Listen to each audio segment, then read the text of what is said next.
கேட்க செவியுள்ளவர் கேட்கட்டும். இது கிறிஸ்து வழங்கும் வாழ்வு தரும் நற்செய்தி. கிறிஸ்துவே உமாக்கு புகழ். இயேசுவில் அன்பானவர்களே, அன்பான பிள்ளைகளே, அன்பான தொலைக்காட்சி விசுவாசிகளே, a response to the word of God. அருமையாக இந்த நற்செய்தியின் சாரத்தை பாடலாக பாடினோம். வகுப்பறை ஒரு கொல்லன் பட்டறை, ஆசிரியர் என்பவர் கொல்லன். பண்படுத்தப்படாத உலோகம் மாணவன். உருக்கும் நெருப்பும் விழும் சம்மட்டி அடிகளும் தான் உருப்படுத்தும் உபகரணங்கள். மறுபடியும் அதை நாம் கவனிப்போம். வகுப்பறை ஒரு கொல்லன் பட்டறை, ஆசிரியர் என்பவர் கொல்லன். பண்படுத்தப்படாத உலோகம் மாணவன். உருக்கும் நெருப்பும் விழும் சம்மட்டி அடிகளும் தான் உருப்படுத்தும் உபகரணங்கள். இப்பொழுது இதுதான் வேண்டாம் என்று நாம் விரும்பாமல் தவிர்க்கின்றோம். எனக்கு நோவாமல் எல்லா காரியமும் நடக்கணும் கண்டிப்பா, அல்லது தண்டனையா, அதெல்லாம் வேண்டாம். சரியா? அதுக்கு தகுந்தாற்போல் உன்னை உருவாக்கிக்கொள், அது கிடையாது.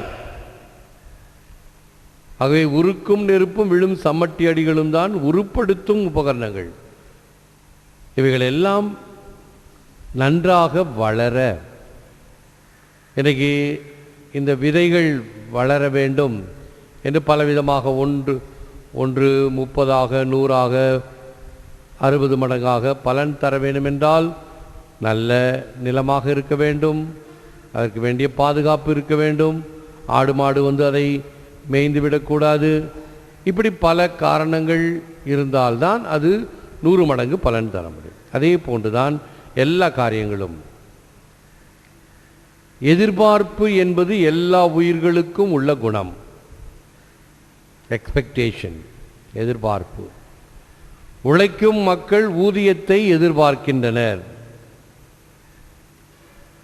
விலங்குகள் உணவை எதிர்பார்க்கின்றன. இறைவன் மனிதரிடமிருந்து பலனை எதிர்பார்க்கின்றார்.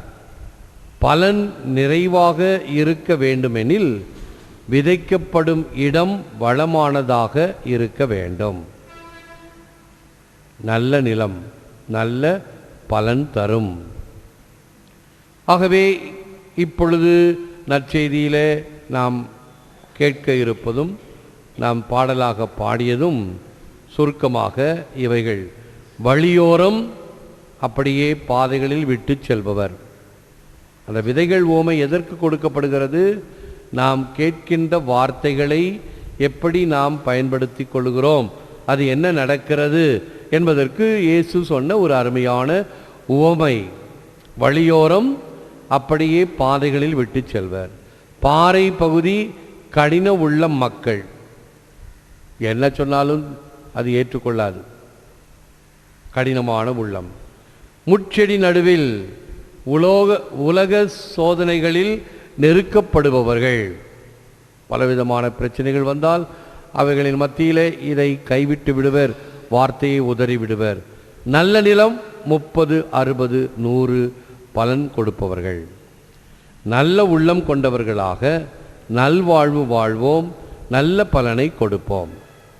இது ஒவ்வொரு நாளும் நாம் ஆண்டவருடைய வார்த்தையை கேட்கும் பொழுது, முதல் பகுதி இந்த வார்த்தை வழிபாடு, இரண்டாவது பகுதி நற்கருணை வழிபாடு. ஆக இந்த வார்த்தை வழிபாட்டிலும் நற்கருணை வழிபாட்டிலும் நாம் பங்கு பெற்று இறைவனை முழுமையாக ஏற்றுக்கொள்ளுதல் வேண்டும். வார்த்தை வழியாக நம்மை தயாரிக்கின்றார், அவருடைய உணவை வாங்க. ஆகவே பாருங்கள், திருக்குறள் கூட என்ன சொல்லுகிறது? செவிக்குணவு இல்லாத பொழுது சிறிது வயிற்றுக்கு ஈயப்படும். முதலில் செவிக்குணவு, இந்த வார்த்தைகளை கேட்பதற்கு இறைவன் தருகின்ற இந்த வார்த்தை விருந்து, அதன் பிறகு இந்த நற்கருணை. செபிப்போம், விழுந்தால் இருப்போம். Lord, help us open our ears to voice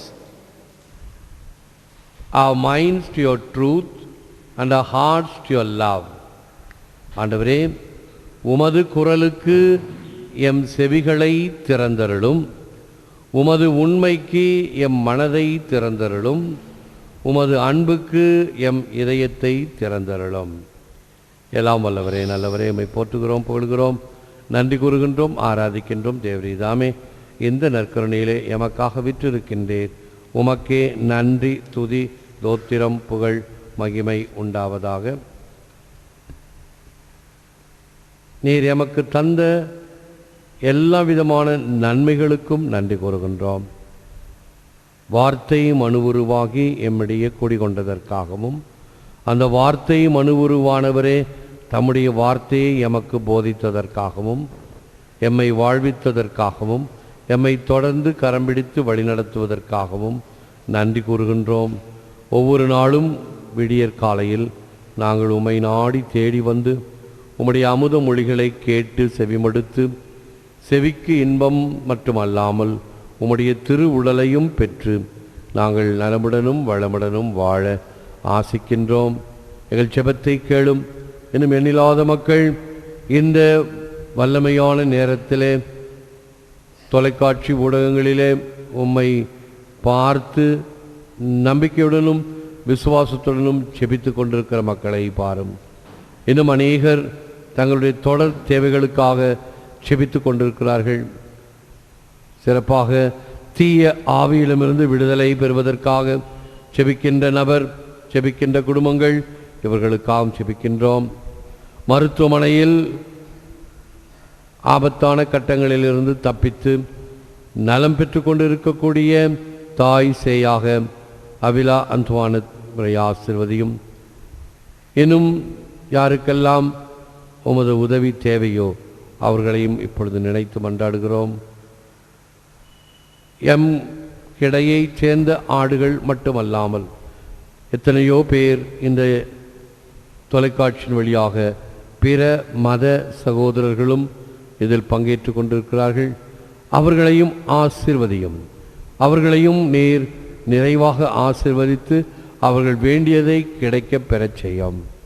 உடல் நலம், உள்ள நலம், திருமண வரம், குழந்தை பேறு, வேலை வாய்ப்பு, இப்படி பல வகையான தேவைகளுக்காக செபித்து கொண்டிருப்போரையெல்லாம் கண்ணோக்கிறளும்.